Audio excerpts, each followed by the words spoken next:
Jodhod Oganda Suba kama jatend migao mar omenda Mbadi wuokie nyochokore e senta ma Magunga maluwo kaka wuodgi somo bajet mariko omenda 2025-26.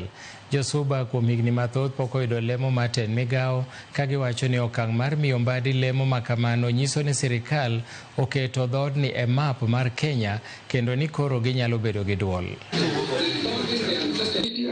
Kenyans have been very resolute in voicing their concerns that include external factors such as geopolitical tensions and shifting global trade dynamics who are able to henceforth contribute to financing an additional 1,574 that the son of this great soil of Subaland and Homa Bay County is reading the budget policy of Kenya. We are really happy, and as we said when the president nominated into the cabinet, that is a stunning performer.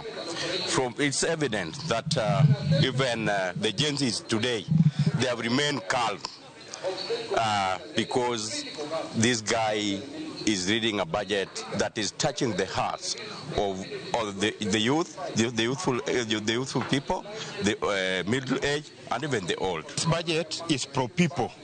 That's the most important thing that I've learned from this budget. It is different from the other budgets.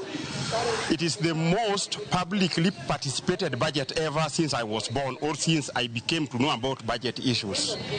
Being that is being read by the son of the soil makes it makes us get it with some appetite, some pop of appetite, and it brings our lost hopes, the hopes that we lost at the death of Thomas Joseph Mboya are now reverted. We are now like we are resurrected again.